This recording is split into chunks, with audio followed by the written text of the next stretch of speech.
Salut les amis et bienvenue dans votre rendez-vous foot sur tendanceouest.com et sur Tendance Ouest. Chaque semaine, vous avez rendez-vous avec tout le ballon rond en Normandie, le Stade Malherbe de Caen et le HAC en Ligue 2 évidemment, mais aussi, et ce sera plus que jamais le cas dans cette émission, avec le foot en région, le foot régional. On ira voir notamment du côté de la Seine-Maritime. Est-ce que le département de Seine-Maritime, après son élection de district, est en chasse de la Ligue de Normandie?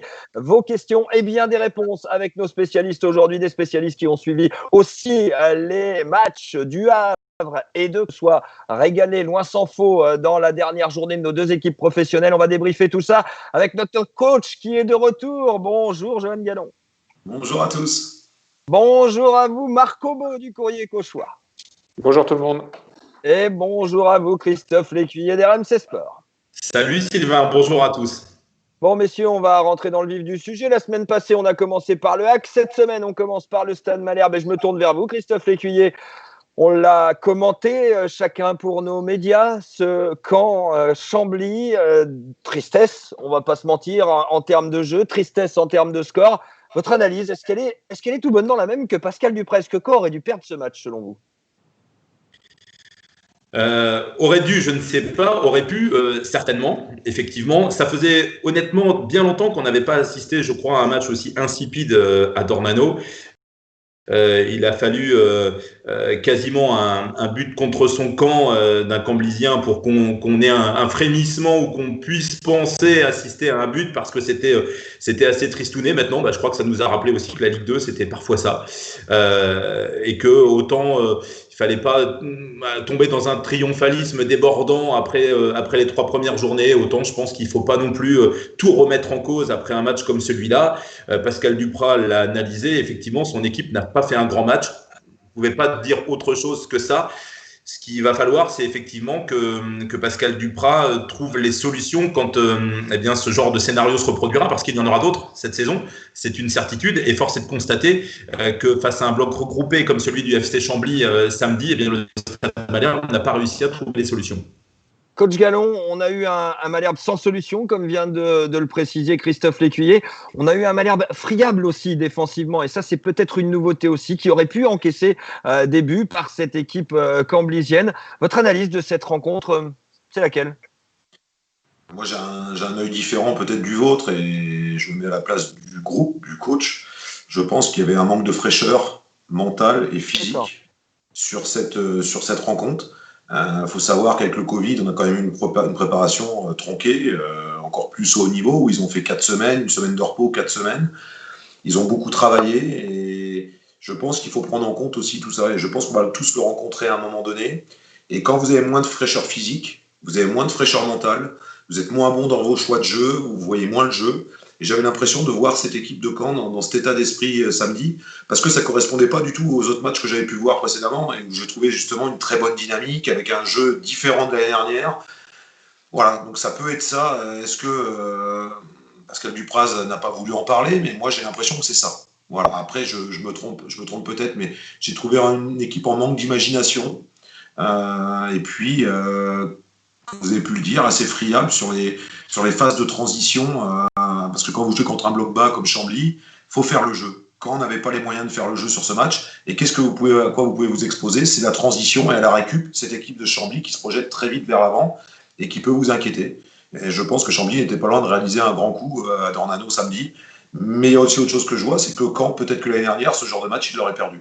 Et là, ils ne l'ont pas perdu. Donc la série est toujours en cours, et ça, c'est important pour l'état d'esprit. Ça a d'ailleurs été un peu aussi la ligne de communication, Christophe, de Pascal Duprat après cette rencontre. Oui, certes, c'était pas un bon match. Oui, certes, ça a fait 0-0 contre Chambly, sans manquer de respect à Chambly, parce qu'ils sont venus jouer exactement avec leurs atouts. En revanche, quand à 8 points, c'est peut-être ça aussi qu'il faut retenir, Christophe. Et c'est tout à fait ce qu'a dit Pascal Duprat. On ne va pas effectivement revenir en détail sur ses déclarations en salle de presse, mais oui, c'est ça. En substance, c'est ça. Je suis partagé entre le fait que mon équipe soit passée à côté pour toutes les raisons que j'évoquais tout à l'heure et que coach Gallon évoquait aussi. Évidemment, ce manque de fraîcheur, ça fait indéniablement partie des explications. Mais à côté de ça, oui, ne pas tout remettre en cause, car Caen a quand même glané 8 points sur les 4 premières journées. Alors, fallait pas penser tout de suite qu'on allait monter en Ligue 1 en un claquement de doigts après les 3 premières journées. Je pense qu'il faut pas non plus tout remettre en cause après cette prestation. faut encore une fois rappeler que Caen ne l'a pas perdu ce match. Caen aurait pu le perdre, mais Caen ne l'a pas perdu. Caen a enchaîné un nouveau clean sheet. Même si les Canets, on l'a dit, ont été un peu plus friables sur cette rencontre, ils n'ont pas pris de but, les Canets, et voilà, la dynamique comptable est quand même intéressante pour le Stade Malherbe. C'est important pour vous, ça, coach, en tant que coach, justement, que consultant. Est-ce que vous avez un œil extrêmement précis et pointu sur le fait que Caen n'a toujours pas encaissé de but en 4 journées? Est-ce que c'est un ingrédient essentiel selon vous? Pas dans la position de Pascal Dupraz et des joueurs de Caen, mais est-ce que c'est quelque chose qu'ils ont vraiment travaillé cette année, d'être plus solide, moins friable, de concéder moins d'occasions, et qu'ils ont vraiment accentué la prépa là-dessus? En tout cas, si c'est le cas, ils sont récompensés parce qu'ils ne prennent pas de but. Puis il faut savoir dans le football que quand vous ne prenez pas de but, vous avez plus de chances de gagner un match. Après, chacun sa philosophie. Moi, je pars de notre principe, c'est que j'ai toujours envie de marquer un but de plus que l'adversaire. Mais quand vous en prenez un de moins que l'adversaire, vous gagnez aussi. Donc, les deux cas se défendent. Mais en tout cas, quand vous avez vraiment une force, ça donne une force au groupe et ça solidifie l'état d'esprit du groupe. On se sent plus costaud. Et je pense qu'à partir de là, on peut développer du jeu, on peut développer autre chose. Vous disiez tout à l'heure, coach, que Pascal Dupraz avait changé, que le jeu de Caen avait changé. En quoi il a changé par rapport à l'an dernier? Sur ce match-là, on n'a pas trop d'enseignements à en tirer, mais sur le dernier match qui était à domicile, j'ai trouvé une équipe qui était capable d'avoir un peu plus la possession, qui était capable de chercher des équilibres, répéter des passes, une équipe qui avait envie de maîtriser le jeu et le jeu et avoir un peu plus la possession que l'année dernière. On était très souvent sur la transition, avec du jeu rapide vers l'avant, des ballons perdus, et on n'avait pas ces temps de possession qui nous permettent déjà de se rassurer techniquement, de trouver le déséquilibre et de faire courir l'adversaire. Et j'ai trouvé ça déjà beaucoup mieux. Voilà. Alors, est-ce que c'est parce qu'il y a un an de vécu? Est-ce que c'est parce que l'année dernière, il était quand même dans l'état d'urgence de vite prendre des points pour rétablir un niveau où on se sent un peu plus tranquille, dans des eaux tranquilles, et que cette année, il impose vraiment autre chose. Mais je trouve un Stade Malherbe différent. Un, ils ne prennent pas de but. Deux, ils sont capables de faire du jeu. Et sur ce match-là, ça arrive. Des fois, vous êtes moins performant. Mais ce qui est moins inquiétant, c'est que c'est une performance collective. Et j'ai trouvé plusieurs joueurs en dessous. Donc ça se rapproche peut-être de ce que je vous expliquais tout à l'heure. Peut-être qu'il y a un coup de moins bien dû à la préparation, à cet effet Covid. Mais c'est quelque chose, quand vous êtes coach, qui est tout à fait normal. Et ça, il faut le comprendre. Et dans ces moments-là, il faut protéger vos joueurs et surtout pas les attaquer parce que je pense qu'ils ont essayé de faire le mieux possible. C'est d'ailleurs ce qu'a très bien fait Pascal Dupraz en salle de presse, effectivement. Christophe Lécuyer d'RMC Sport. Prochain test du côté de Valenciennes à l'extérieur. Alors là, on sort d'une équipe face à Chambly et face à Rodez, à peu près le même style d'équipe, des équipes qui sont montées l'an passé, qui doivent confirmer cette année, qui ont des atouts assez différents que ceux que va probablement exposer Valenciennes samedi prochain dans son antre à domicile avec une vraie envie de l'emporter pour les nordistes. Est-ce que c'est, selon vous, le premier gros test à l'extérieur pour Caen cette saison?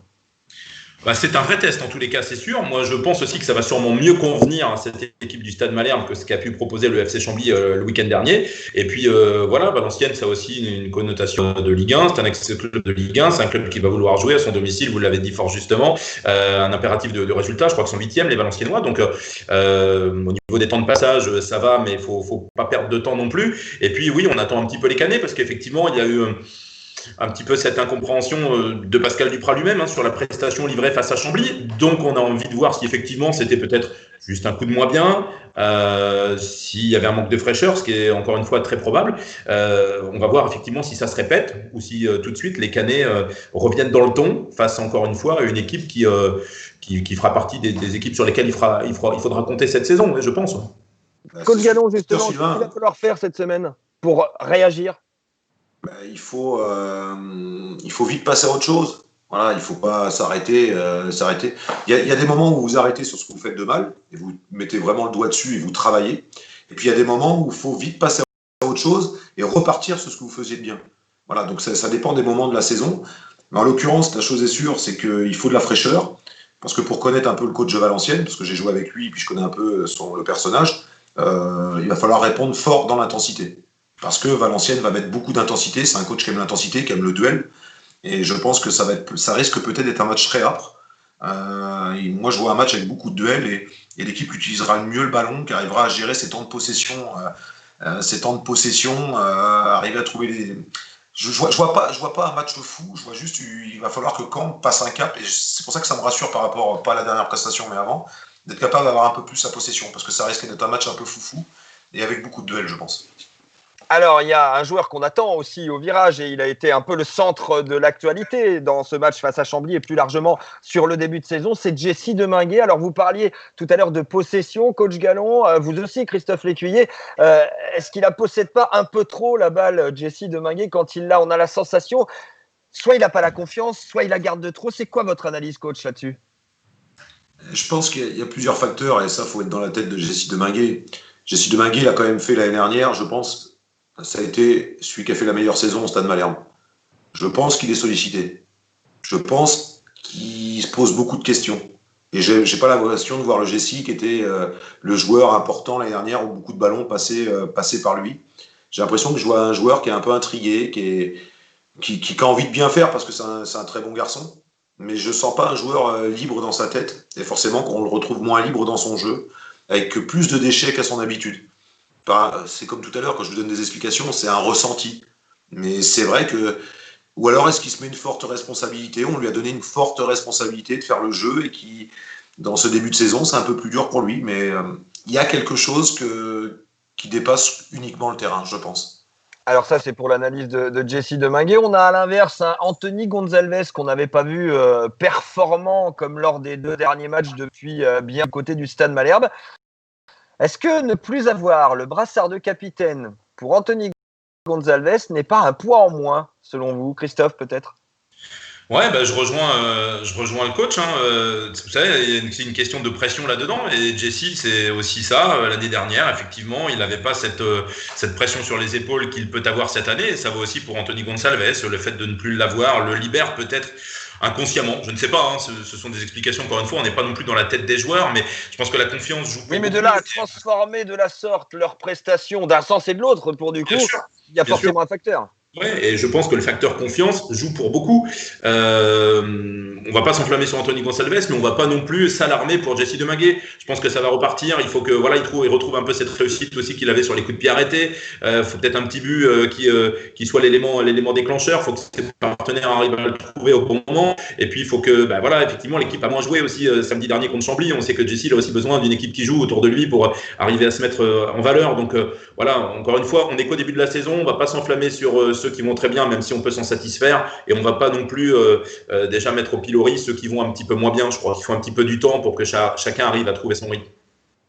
Trouver du rythme, il va falloir aussi que ce soit le cas pour les nouveaux, à commencer par Johan Cour qui a débarqué libre depuis Brest il y a quelques jours de cela du côté du stade Michel Dornano. Alexandre Mendy, le Bordelais, devrait suivre dans très peu de temps. Alors on parle de plus en plus d'un jeune défenseur russe qui serait pour du coup plus lui un pari, des informations confirmées et affirmées notamment par Olivier Piqueux au micro de nos confrères de la chaîne Téléfoot. C'était dimanche matin. Messieurs, le mercato il reste encore une quinzaine de jours du côté du Stade Malherbe de Caen. Jeudi, on passe à la DNCG avec le nouveau projet Octree Capton en ligne de mire. Est-ce que, tout simplement, coach Gallon, est-ce que ça va changer quelque chose dans les 15 derniers jours du mercato canet de passer devant la DNCG, de très probablement voir la mise en encadrement de masse salariale levée? Est-ce que ça va changer des choses selon vous? Je pense que ça va changer beaucoup de choses parce que moi, je lis, j'entends, j'écoute. Caen est en train de recruter. Alors qu'il faut, on dit que Caen aujourd'hui vit comme un club de Ligue 1. Donc c'est qu'il va falloir qu'il se passe quelque chose. Là, on amène des plus-values parce qu'en plus, je pense que les recrues Cour, en effet, est une bonne recrue. Donc ça, c'est très très bien. Mais il va être obligatoirement, il va y avoir des départs. Il y en a 6 d'annoncés sur le départ aussi, dans différents clubs. Après, 6 sur le départ. Ok, mais si vous perdez quand même des piliers de votre équipe, attention. Donc parce que qu'est-ce qui va partir? C'est sûrement des gros salaires. Vous n'allez pas faire partir des petits salaires des jeunes à tout prix, qui sont des premiers contrats qui coûtent pas cher au club. Donc qu'est-ce qui va se passer aujourd'hui? Je sais pas trop, mais il va se passer quelque chose. Et est-ce que Jesse Deminguet dans la bascule? Je sais pas. Donc pour étayer un peu mes propos de tout à l'heure. Et on sait les gros salaires du club aujourd'hui. Mais c'est pour ça que Pascal Dupraz doit se poser beaucoup de questions entre les arrivées, les joueurs qui doivent partir. Peut-être que l'équipe dans un mois, ça sera même pas du tout la même qu'on a aujourd'hui. Donc, faut Mais être... on l'avait déjà dit, ça, Christophe Lécuyer d'RMC Sport. On avait déjà dit l'équipe de la première journée ne sera absolument pas la même que celle de la 7e journée. On a la sensation que dans les 15 derniers jours de Mercato, on se dirige vers ça du côté du Stade Malherbe. Moi, j'ai cru comprendre qu'on allait prêter 7 joueurs à l'US Granville. Donc, non, je plaisante évidemment, mais oui, là aussi, je rejoins coach. Tout dépend si Caen recrute pour se renforcer ou si Caen va recruter pour compenser des éléments importants de son effectif susceptible de partir.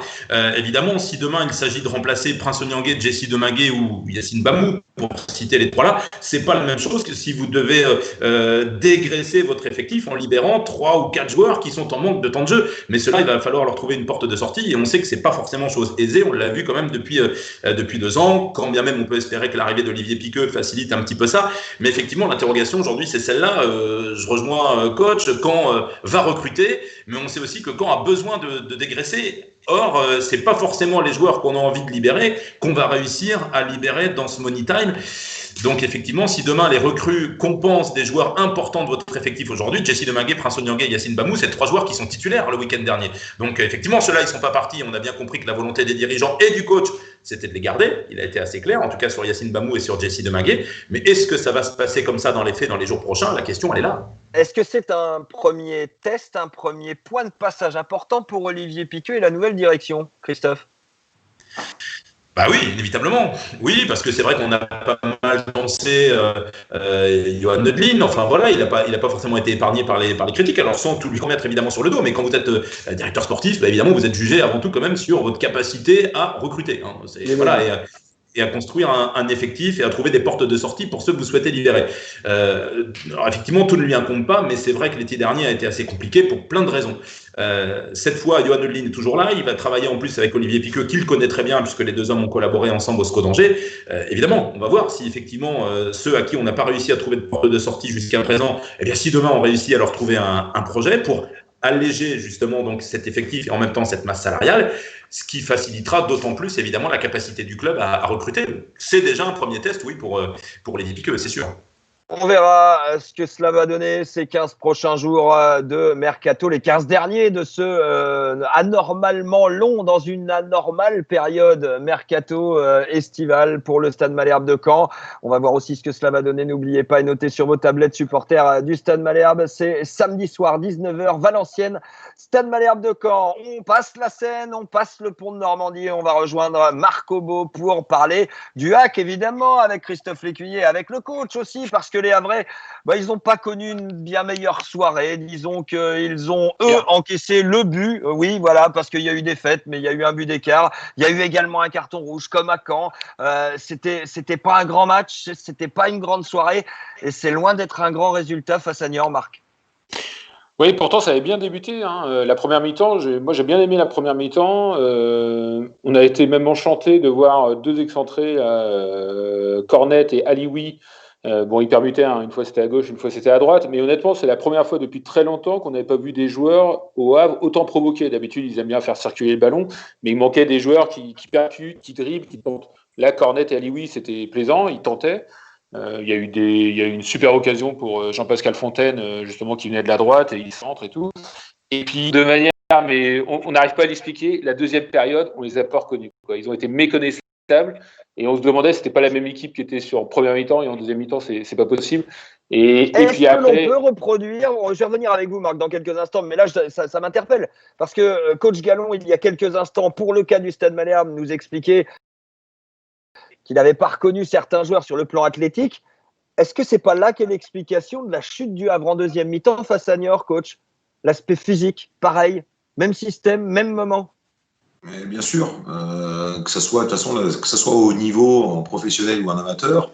Moi, je contre Caen samedi avec des joueurs plus de jambes à la mi-temps. Pour certains, on s'est même posé des questions, pas très bien, mal de tête. On ne sait pas ce qui se passe. C'est pour ça, des fois, on a une analyse extérieure, mais on ne sait pas ce qui se passe à l'intérieur du groupe. On ne sait pas l'état athlétique des joueurs, on ne sait pas plein de choses. Donc, c'est sûr que parfois, vous ne savez pas pourquoi, vous perdez le fil conducteur en 15 minutes, alors que les 15 minutes sont faits pour donner des consignes supplémentaires, pour essayer de gommer les défauts, essayer de trouver les solutions, et puis vous rattaquez la mi-temps, et puis vous sentez votre équipe, elle a moins de jus, elle est moins vive, elle est moins dans la compréhension. Donc ça peut aller vite. Par contre, pour répondre à ce que tu viens de dire, aujourd'hui, pourquoi on voit des joueurs un peu avec une animation différente, c'est que je pense que le fait que Le Havre ait perdu certains joueurs très importants de son équipe, ça permet à d'autres joueurs de se libérer et de devenir des joueurs un peu plus importants. Et en tout cas, leurs 2 joueurs excentrés, c'est des joueurs aujourd'hui qu'on leur fait confiance, ils sont libérés parce qu'il n'y a pas la pression peut-être de ces autres joueurs qui étaient des piliers de l'équipe et qui, eux, voulaient jouer d'une certaine façon. Mais c'est pour ça que c'est les 2 recrues, Marc, effectivement. Oui, Alioui et Cornet, c'est 2 recrues. Ouais. Les 2 recrues. Mais après, pour compléter ce que dit Johan, justement, Paul Le Guen, conscient de la situation, il procède à 2 changements et il y a l'expulsion de Bemba qui est juste derrière.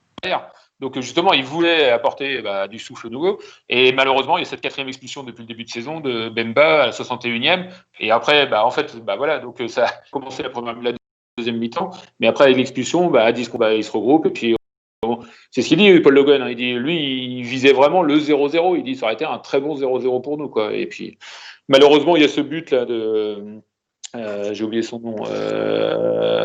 Aidez-moi. À la 90e. Je vais pas vous aider. Je suis pas très niortais, moi. Je vais pas vous aider. Si. En plus, je l'ai marqué tout à l'heure. Kemen. Excusez-moi. Voilà, Kemen qui marque à la 90e minute. Et voilà. Et peut-être manque de fatigue. Il y a Ben Mohamed qui est à côté du joueur et il monte pas dessus, il bouge pas l'angle.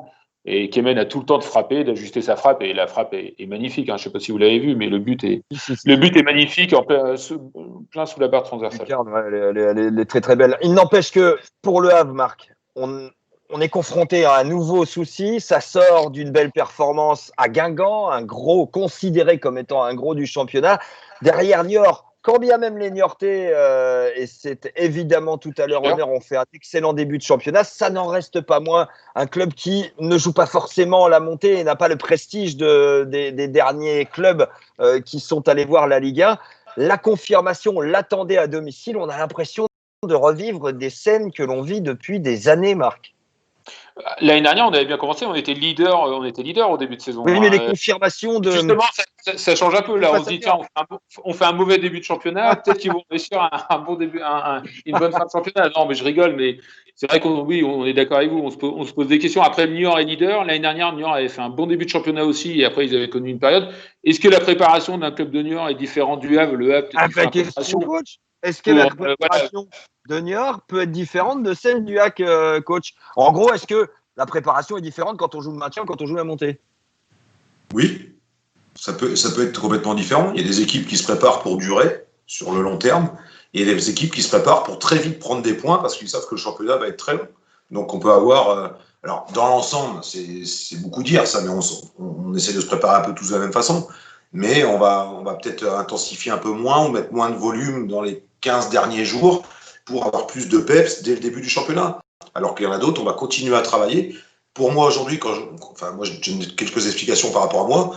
On a une préparation de 6 semaines. En fait, c'est beaucoup plus que ça. Pour moi, on dure 7, 8, 9 semaines. On est toujours dans la préparation. Alors qu'il y a des clubs, ils font que 5 semaines pour être prêts dès le premier match du championnat. Donc, je pense que le Havre s'est préparé pour être compétitif tout le championnat. Et Niort s'est sûrement préparé pour prendre des points très rapidement.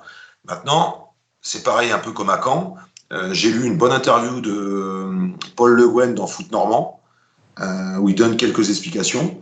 Et je pense qu'il les assume complètement, avec aujourd'hui un club qui mise sur la formation, qui veut recruter mais qui ne veut pas faire n'importe quoi. Enfin, on a une équipe ambitieuse, mais qui n'a pas des folies non plus de grandeur et qui veut construire les choses. Et voilà, faut pas. On met toujours le Havre comme un favori, comme un prétendant. Mais aujourd'hui, est-ce qu'ils mettent tout ce qu'il faut vraiment pour monter? Je ne sais pas, c'est peut-être une autre politique avec de la formation et pas investir spécialement sur des joueurs. Donc, Marc, vous suivez le HAC au quotidien. Est-ce que ça vous parle ce qu'est en train de dire le coach là? Oui, est-ce qu'on surestime finalement le HAC en les catégorisant favoris chaque année? Mais clairement. Et il y a toujours 2 discours. Il y a toujours le président Vincent Volpe qui dit que c'est pas un problème d'argent. Et puis derrière, je reprends la citation de Paul Le Guen à la fin du match. Le besoin de recrutement, il est réel. Il y a un marché extrêmement difficile cette année. Il y a beaucoup d'incertitudes qui pèsent sur le fonctionnement des clubs. Voilà, donc lui, il dit on ne va pas prendre de risques. Et à côté, le président, il dit si. Enfin, nous, ce n'est pas une question d'argent. Donc déjà, quand il y a 2 discours entre le manager général, entraîneur et puis le président, au niveau de l'extérieur, au niveau de la presse, au niveau du grand public. Déjà, on sait que voilà, il y a clairement un souci. Donc oui, c'est une faute de les mettre toujours. Ils donnent pas les moyens. Je reprends ce que dit coach Gallon. On n'a pas l'impression que le président donne les moyens à Paul Le Guen de réussir sa mission. Il est prudent, mais dans ce cas-là, ça serait bien qu'il dise la même chose que Paul Le Guen. Alors, mais il dit pas toujours la même chose, quoi. Moi, je suis d'accord. C'est l'éternel problème aussi. Mais Paul Le Guen, quand il parle, ça correspond tout à fait à ça. C'est que j'ai l'impression qu'il dit des choses, mais au fond de lui, il pense pas ce qu'il dit. Et ouais, il y a quelque chose qui est pas clair. C'est sûr. En tout cas, quand Paul Le Guen dit qu'il est content du projet, de ce qu'il y a à mettre en place, mais je pense qu'il aimerait aussi avoir d'autres joueurs avec un peu plus de vécu et qui lui apportent une ossature d'équipe pour pouvoir jouer les premiers rôles. Donc aujourd'hui, quand vous signez dans un club ou vous prolongez, on vous dit non, on va jouer les premiers rôles. Le coach va dire oui, on joue les premiers rôles. On va pas dire non, je joue pas le maintien. Vous voyez ce que je voulais dire? Il y a tout ça. C'est pour ça qu'on parle de certaines choses, mais il faut vraiment être de l'intérieur pour le comprendre. Oui, mais on n'en est pas moins, coach, évidemment, quand vous dites qu'il faut être de l'intérieur, nous sommes tous d'accord. Par contre, en tant qu'observateur privilégié de chaque rencontre, Marc avec le Courrier Cauchois ou nous-mêmes, au bout d'un moment, les mêmes problèmes ressurgissent toujours, les mêmes paroles ressurgissent toujours. Marc vient de donner la réaction de Paul Le Guen après le match face à Niort, mais c'est la même que celle que Paul Le Guen nous avait donnée à la sortie du match de préparation à Caen, et on était en plein été avec les mêmes problématiques. Donc il y a un moment, force est de constater peut-être, et là Marc, oui, je vous rejoins, peut-être que l'on donne trop de crédit et que ça doit mettre trop de pression quelque part au Havre. Clairement, ouais. C'est vrai que tout à l'heure, je vous entendais parler des mouvements à Caen. Peut-être qu'il va y avoir des départs, mais ça fait un peu rêver, toi, quand vous annoncez que le Caen cherche à recruter. Nous, on se demande. Enfin, on va calmer les ardeurs parce que les 3-4 dernières années à Caen, les recrutements, on ne peut pas dire que ça a été une savante réussite non plus. Vous voyez, il y a eu beaucoup de mouvements, mais on ne peut pas dire que ça a été de la grande réussite non plus, quoi. Non, mais c'est pour ça. Mais clairement, là, c'est l'attaquant qui cherche, là, parce que Jamal Thierry, le jour où Jamal Thierry se blesse, pour l'instant, il joue, il est pas blessé, il est pas suspendu. Mais le jour où il joue pas, on n'a pas de neuf. Hein. Il y a pas d'attaquant de pointe. Là, on joue qu'avec une seule pointe, et c'est vrai que le système de jeu a été changé. Mais voilà, le jour où il se blesse, je ne sais pas comment on fait. Bon, 2 matchs attendent nos amis Hackmen, Marc, coach Gallon et vous, Christophe Lécuyer aussi. 2 matchs à l'extérieur d'affilée, à Nancy et au Paris FC. Marc, c'est gros programme là. Ouais, gros programme, mais c'est peut-être une bonne nouvelle finalement, parce que peut-être que le système de jeu du Hack se prête à jouer en contre, à laisser le ballon à l'adversaire. On l'a vu à Guingamp. Hein. À Guingamp, et en plus, Paul Le Guen l'a dit, c'était prévu. Il voulait jouer comme ça. Bon, il y avait certains points qu'il n'avait pas appréciés. Mais voilà, avec Cornet et Alioui, pour les avoir vus là, parce que bon, quand on regarde le match à la télé à Guingamp, c'est pas pareil que le voir en réel au Stade Océane. Oui, c'est clair que ça peut être une très bonne chose. Nancy, bon, en plus, je vois, ils ont gagné leur premier match là contre le Paris FC, qui était leader. Et après, on va au Paris FC. Mais non, je me dis, finalement, ça peut être un bien pour un match de jouer à l'extérieur pendant 2 journées. Là. On a l'équipe pour leur faire mal. On a l'équipe pour leur faire mal. Faire un peu la cerise du côté du Havre, 2 fois à l'extérieur, c'est pas plus mal finalement. Moi, je préfère jouer à domicile qu'à l'extérieur, hein, mais c'est beaucoup plus simple. Maintenant, quand vous êtes à domicile, alors c'est marrant parce que on y reviendra sûrement tout à l'heure, mais dans ma formation, il y en a qui ont fait des études. Pourquoi, quand on jouait à domicile, on était performant et l'équipe jouait, et pourquoi on jouait à l'extérieur, on n'était pas capable de reproduire le même jeu. C'est quand même incroyable. Juste le fait qu'il y ait la famille dans les tribunes, sa femme, ses enfants, et qu'on est autour de gens qu'on connaît, peut arriver à avoir un déclic psychologique dans la tête des joueurs. C'est quand même incroyable quand on entend ça. Maintenant, est-ce que le jeu du Havre aujourd'hui correspond mieux à une équipe où ils vont jouer une équipe qui joue, qui va faire du jeu, qui va se déséquilibrer pour être dans la transition et l'attaque rapide? Peut-être. Donc, est-ce qu'en ce moment, d'aller jouer à l'extérieur correspond un peu mieux à ce qu'ils recherchent? Je suis d'accord. Maintenant, il y a un truc important, c'est que je pense que moi, il faut du contenu. Il faut de la régularité dans la performance pour pouvoir progresser. Et j'ai l'impression qu'aujourd'hui, il y a des hauts, il y a des bas, il y a des hauts, il y a des bas. Donc, on manque de régularité dans la performance. Donc, les joueurs n'arrivent pas non plus, dans ces circonstances, à trouver des choses positives qui vont permettre de continuer d'accroître ce jeu. Mais que ça vaut aussi pour quand? C'est le contenu et de répéter, d'être de plus en plus performant. Et aujourd'hui, on est un peu en dents de scie. Mais tout ça, encore une fois, pour les 2 équipes, est-ce que ça ne vient pas de la préparation, du Covid et d'un état de fatigue du week-end dernier? Parce que j'ai l'impression que c'est pas l'état de fatigue du week-end dernier, il est à la fois au niveau professionnel, mais il est à la fois au niveau amateur. Donc il y a peut-être quand même des choses qui correspondent. Il y aurait bien une corrélation, effectivement. Dernier sujet, messieurs, on va venir dans notre région. Il s'est passé déjà pas mal de choses. Vous le savez, on est en plein dans les élections, les réélections de district et de ligue. On est dans ce qu'on appelle une année olympique. Les mandats s'achèvent, d'autres vont prendre cours. Marc Obo du Courrier Cauchois, vous étiez du côté de la Seine-Maritime ce week-end avec une élection coup de tonnerre, j'ai envie de le dire comme ça. Romain Ferré, le jeune président de Ménil-Lénard et sa liste, sont devenus les nouveaux maîtres du football en Seine-Maritime puisqu'ils ont accédé, et de manière extrêmement large face à la liste conduite par Jean Liberge, le président sortant, ils ont accédé, cette liste de Romain Ferré, aux responsabilités du district de Seine-Maritime. D'abord, vous étiez là-bas, seul journaliste. Marc, racontez-nous un peu l'ambiance dans cette élection de district. L'ambiance déjà c'était masqué, hein. C'était impressionnant, mais il y avait beaucoup de monde. Moi je suis arrivé à 18h10, c'était 18h30, il n'y avait pas de place sur le parking. Donc déjà ça c'est un signe. Il y avait beaucoup de monde. Romain Ferré avait lancé beaucoup d'appels en disant au club venez, malgré le Covid venez masquer, mais il faut du monde. Son appel a été entendu. Il y avait 232 clubs représentés, il y avait 1428 voix sur 1569. Donc 91% ça avait une portée, des voix, oui, c'est ça. Voilà, donc comme il y avait des colistiers qui disaient voilà, ça a une portée cette élection, quoi. Ils sont présents, voilà.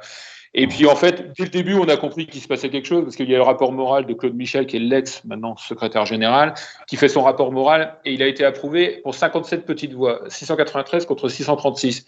Ça a été, il y a eu des petits applaudissements. Il y avait un malaise qui commençait à arriver dans la salle. Et après, il y a eu le rapport financier voté contre. C'est quoi les chiffres? 608 contre 730. Et alors le budget prévisionnel, 304 pour, 1058 contre. C'est à quelque chose près. Ce qui allait se produire. C'est à quelque chose près. Et 1060 voix et 331 pour Liberge et 1060 voix pour la liste de Romain Ferré. C'était pareil. Et donc là, on a entendu, il y a eu un bruit dans la salle et tout le monde avait compris. Et après, il y a eu un long monologue du secrétaire général, alors qu'on attend, les représentants de club attendaient qu'une seule chose, c'est de voter. Et puis, voilà, donc est apparu après sur le grand écran 1060 voix pour la liste de Romain Ferré et 331 pour la liste de Jean Liberge. C'était une évidence. Pourtant, Romain Ferré a parlé, parce qu'ils ont eu, c'était en accord, hein, ils s'étaient mis d'accord les deux candidats pour parler, alors que normalement c'est pas prévu dans les statuts. Et Romain Ferré, qui est pourtant très à l'aise, hein, vous allez apprendre à le connaître. Et j'ai trouvé, il n'a pas été bon en fait au micro. Il avait la voix qui tremblait, on sentait un peu, il était tendu. Et après il m'a dit, non, c'était de l'émotion en fait. Il dit, c'est vrai que je suis pas habitué, et il n'était pas habitué. Et pourtant Jean Liberge, il a fait son speech naturellement. Mais voilà, non, les gens quand ils sont à la décision de voter, c'est un vote sanction, hein, clairement, c'est un vote sanction. Il y avait une rupture avec l'instance du district de Seine-Maritime et c'est un vote sanction, clairement. Christophe Lécuyer, RMC Sport, question simple pour vous et on ouvre le débat, messieurs. Vous venez vous y inviter, vous, coach Gallon, si vous le souhaitez. Évidemment, vous, Marc Obo, et vous, Christophe Lécuyer, je commence avec vous. Est-ce que la Seine-Maritime part à la conquête de la Ligue de Normandie face à Pierre Lereste, selon vous? Franchement, j'en sais rien. Honnêtement, j'en sais rien. Ça paraît un peu surréaliste tout ce qui se passe là, quand même en ce moment. Moi, je connais pas Romain Ferré, donc je peux pas le juger. Je suis quand même effectivement surpris du résultat si flagrant parce que effectivement, on m'a reparlé d'un vote sanction, mais enfin c'est un tel écart, c'est assez incroyable. Après, voilà, c'est la démocratie, il y a deux listes. Après tout, les clubs au moins avaient le choix, ils se sont prononcés, ça c'est très bien. J'espère juste, c'est que la candidature de Romain Ferré, elle ne repose pas juste sur un esprit de vengeance. En fait, j'espère juste que c'est ça, que c'est pas juste parce qu'il a été déçu de sa non-montée, parce que ça, je peux le comprendre. En plus, on était les premiers à dire que c'était terrible pour le Ménil-Lénard. Ça, là-dessus, on est tous d'accord. Mais c'est pas juste ça qui justifie d'aller à la conquête du district de Seine-Maritime aujourd'hui et de la Ligue de football demain. Je pense pas, mais encore une fois, je ne connais pas assez la situation. Maintenant, ça ressemble quand même un peu à ça, parce que je crois mais Marc connaît mieux le dossier que moi, qu'il part avec François Sportello, avec Lionel Chandelier, avec des gens qui étaient quand même déçus de ce qui se passait à la Ligue. Des démissionnaires du bureau directeur de Ligue aujourd'hui. Justement, Marc Obo, Vous répondez à ma question, vous. Est-ce que la Seine-Maritime et Romain Ferré partent en conquête de la Ligue de Normandie face à Pierre Le Resteux? Ils travaillent dessus, clairement. Moi, c'était ma question vendredi soir. La Ligue, maintenant, il me dit on travaille dessus, on cherche un nom. Il cherche un nom. Pour moi, ça ne sera pas Romain Ferré, parce qu'il s'est tellement battu pendant 4 mois pour la présidence. Il sera quand même dans l'équipe. La liste. On peut même pas l'imaginer. Oui, mais ça ne sera pas la tête de liste, c'est ça que je veux dire. Il ne sera pas la tête de liste. Il cherche un nom. Lionel Chandelier, qui était aussi présent, Christophe en a parlé, il était présent. Il a démissionné au mois de mai. Il m'a encore fait écouter l'enregistrement des groupes à 14. Enfin voilà, il a toujours l'enregistrement. Et oui, on sent qu'il y a une dent. Donc oui, il travaille dessus. Après, est-ce qu'ils vont réussir à monter une liste? Parce que c'est très court. Hein. Pour déposer les candidatures, c'est jusqu'au 7 octobre. Et l'Assemblée générale, c'est le 6 novembre. Là, la liste, là, ils ont pas arrêté de me répéter, pour la Seine-Maritime, ils ont travaillé pendant 4 mois. Ils ont fait une véritable campagne électorale, du lobbying, ils ont été voir tous les clubs et tout. Là, donc vous êtes en train de me dire, Marc, que c'est pas possible de faire la même chose en 15 jours avec un territoire de 5 départements. Parce que, faut être clair, Romain Ferré, il est très connu en Seine-Maritime, très connu dans l'Eure, mais pardonnez-moi de vous le dire, Marc, et vous êtes très bien placé pour le savoir, dans le Calvados, la Manche et l'Orne, on ne le connaît pas, Romain Ferré. Mais justement, c'est pour ça que c'est la force de Pierre Le Resteux. Après, c'est vrai que nous, en Haute-Normandie, alors là, je vais faire haute et basse, okay, il y a eu la réunification, mais haute et basse. De toute façon, les Hauts-Normands ont toujours l'impression que la Ligue de Normandie appartient aux Bas-Normands. Et qu'en fait, les Hauts-Normands sont fait avoir. Vous pouvez Christophe, le dire. C'est vrai ça, les Hauts-Normands sont fait avoir. Vous pouvez parler avec tous les clubs, on a cette impression-là en Normandie. Donc voilà, et c'est vrai que voilà, il y a quand même cet avantage que la Ligue de Normandie est à Lisieux, c'est Pierre Le Resteux. Enfin voilà, c'est quand même un avantage. Donc on est dans ce que vient de dire Christophe. Christophe, là, dans ce que développe. Ce n'est pas une vengeance. On est dans cette idée-là, en fait. Dans le duel, mais pas la vengeance. C'est pas une vengeance. Ça a tellement été bancal d'emblée, cette histoire de fusion, que vous savez, je pense que si à l'époque Jackie Cerveau avait été élu président de la Ligue de Normandie, les Bas-Normands auraient pensé ce que les Hauts-Normands pensent aujourd'hui. Donc quand ça part sur des bases comme ça, encore une fois, franchement, c'est tellement compliqué. Maintenant, voilà, je vous dis, j'espère juste que ça ne s'appuie pas juste sur un esprit de vengeance, parce que ça ressemble à ça. Mais vu de l'extérieur, encore une fois, nous on est dans le Calvados. Je pense que si les clubs se sont exprimés avec une telle force, c'est quand même qu'il y avait un vrai malaise en Seine-Maritime, même si on est tous d'accord pour dire que c'est comme dans une campagne électorale, hein, ceux qui votent, ce sont avant tout les mécontents. Hein, ceux qui n'ont pas forcément d'avis, ils restent chez eux. Donc évidemment, c'est souvent les mécontents qui vont voter, donc ça peut expliquer en partie, mais là quand même le résultat est flagrant. Mais oui, je reviens à ce que... Précision quand même, ça va être rock'n'roll, parce que Romain Ferré, il va quand même devoir cohabiter un temps soit peu avec Pierre Le Resteux, parce que le président du district, il siège de plein droit au comité directeur de la Ligue. Donc ils vont quand même se retrouver tous les deux autour de la table pendant quelques temps. Donc ça promet quelques comités directeurs animés quand même en Ligue de Normandie. Est-ce qu'ils vont se serrer la main? Parce qu'à Cagny, ils ne sont pas serrés la main, ils ne sont pas salués. Donc ambiance quoi. Très vraiment. Romain Ferré me l'a dit. Il me dit il est pas venu me voir. Je me voyais pas aller le voir non plus. J'ai dit d'accord. Donc ambiance, ça commence bien quoi. L'ambiance est bonne. Ça commence très fort cette campagne électorale de Ligue de Normandie. Évidemment, on la suivra dans cette émission Club Foot, l'émission évidemment de tous les footeux de Normandie. Et on va terminer avec un sujet particulier parce que vous le savez, notre coach Gallon, notre consultant, il vient d'intégrer la formation du BEPF, le seul diplôme en France qui permette d'entraîner en Ligue 1 et Ligue 2. Eh ben, le coach, il a passé sa première semaine de formation. Racontez-nous, allez, en quelques mots, coach, pour finir cette émission, c'est comment la formation pour devenir entraîneur d'une équipe professionnelle? C'est extraordinaire. Voilà, ah ouais, c'est le summum de ce qu'on peut faire dans notre métier. C'est une formation enrichissante à un point où j'ai l'impression que chaque minute, j'étais comme une éponge, j'ai absorbé. On a des formateurs quand vous touchez chaque domaine, parce que vous touchez un domaine assez large, hein, vous touchez au niveau médiatique, vous avez Philippe Bruet pendant 2h30 avec vous.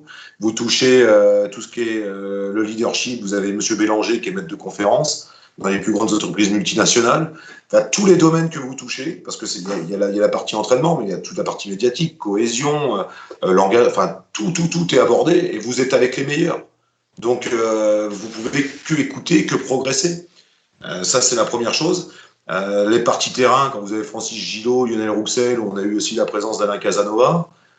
C'est formidable de partager avec ces gens-là. C'est là que vous apprenez. Vous apprenez aussi au sein de vos collègues, parce que là, j'ai l'impression qu'on est 10, et j'ai l'impression qu'il nous manque un joueur, mais on est une équipe. Donc, on est tous solidaires. on est tous partis dans le même bateau et on est tous prêts à céder. Et je retrouve une cohésion comme si j'étais dans une équipe, avec un état d'esprit remarquable. Est-ce que c'est dur? Oui. Est-ce que c'est très fatigant? Oui.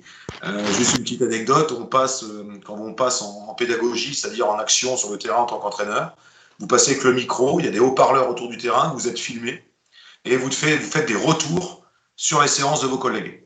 Donc sous PowerPoint, tout ça. Et moi, donc il fallait que je fasse le retour le vendredi matin, et j'ai travaillé jusqu'à 2h30 du matin pour faire le retour de mon collègue. Et à 7h30, j'étais en salle. Et tous les jours, ça s'arrête jamais. Donc voilà, c'est des semaines. Et là, je vous dis même pas le travail que j'ai à faire tous les jours. Mais bon, ça va être ce qu'ils font d'habitude en 14 mois. On va le faire en 9 mois.